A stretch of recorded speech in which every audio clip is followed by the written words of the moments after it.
Jonesy and Amanda. Jam Nation. Imagine being raised on a boat, growing up surrounded by the ocean, away from the normality of school and the usual childhood routines. Sounds like a dream? Well, this is what UK native Suzanne Heywood did. This was her childhood, and it wasn't always a dream. She shares this unusual upbringing in the story in her new book called Wave Walker, and she joins us now. Suzanne, hi. Hi, great to join you. Well, I guess it's a lot of people might say, what's the matter with you, you big whinger? You get to go on a boat when you're 7, get out of school and everything. But having been on a few boats with cranky sailors, I know that it's not ideal. Yeah, well, I think being on a boat is great. The problem with my journey is that I was on that boat for 10 years and we got shipwrecked along the way. We almost died. There was very limited schooling. And imagine being trapped on a boat for 10 years when you can't have friends. Because it wasn't expected to be 10 years, or you didn't think it was going to be 10 years, did you? No, when we set out, my dad said the voyage was going to be 3 years long. And then we had a terrible shipwreck crossing from South Africa to Australia. We ended up in Fremantle, spent a year repairing the boat. So it was 4 years to get to the end of the voyage. And then my father just decided to keep sailing. And he just didn't seem interested in the fact that my brother and me needed to go to school. We wanted friends. We just kept on sailing. And it went on and on and on for year after year after year. And your mum was in on this, wasn't she?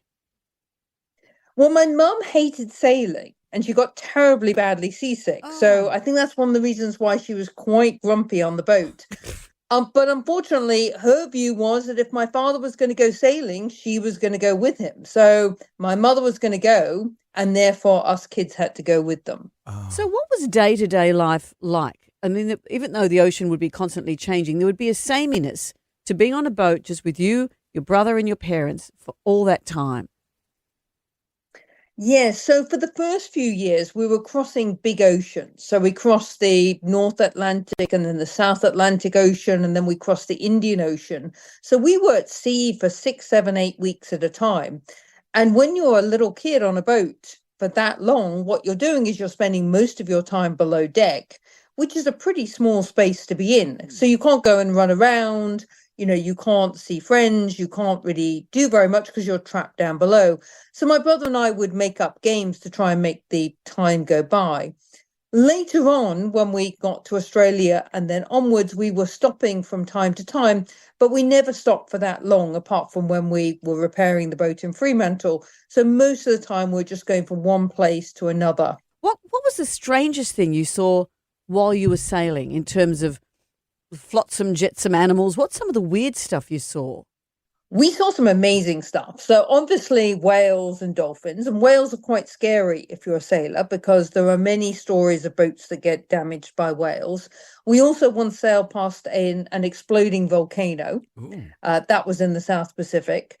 We went to some very remote islands in Fiji where it was said that they used to have cannibals, but I don't know if that's true. I certainly never saw that myself. But we did see some incredible things. And how do you go with are your parents still with us?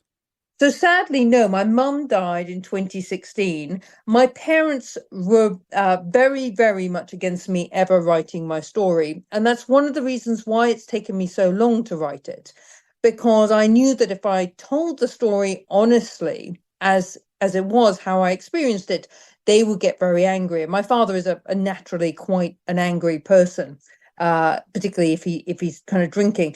So it took me a long time to get brave enough to tell it. But I eventually got to the point where I had children who were the same sort of age as when I'd really struggled on Wave Walker. And then I looked at them as a parent and thought, I just can't understand the decisions that my parents made at the same age. And I really want to tell my story. Wow. Do you have resentment towards your parents now? Not now, because the past is the past. I mean, people do say, kind of, do you forgive them? And I don't really forgive them, but it doesn't bother me. I mean, I don't wake up in the morning feeling angry about it. It is what it is. They made some crazy decisions that were, you know, all based around my father's dream of sailing this boat and didn't really take any great account of what his children needed, any sort of stability. But I don't really feel angry about that. I'm now a mum myself. I've got my own 3 kids. I've got my own career. I've written kind of several books, Wave Walker being the kind of last one. So I don't want to spend my life doing that. So no, I don't kind of feel bitter about it, but I'm very happy I've been able to tell my story and that it's touched so many people who've actually often not at sea, but they've often had similar sorts of experiences in their own family. And do you go for a sail these days? Not very much, although I did go back and get my yacht master qualification before I wrote the book. A little bit of imposter syndrome going on there. I think I felt the need to go back and prove myself. But no. I'm afraid my 3 kids know enough of my childhood to have refused any sailing adventures. That they wouldn't get on the boat, I could imagine. Huh? If you said, come on, kids, we're going for a sail. Oh, no, thanks, Mum. It's only 3 years, come on. It's only a 3-hour tour. Susan, Don't worry, we'll be back this afternoon. Yeah, sure. You say that. Suzanne Heywood, the book is great. It's called Wave Walker. Thank you for joining us. You're very welcome. Thank you.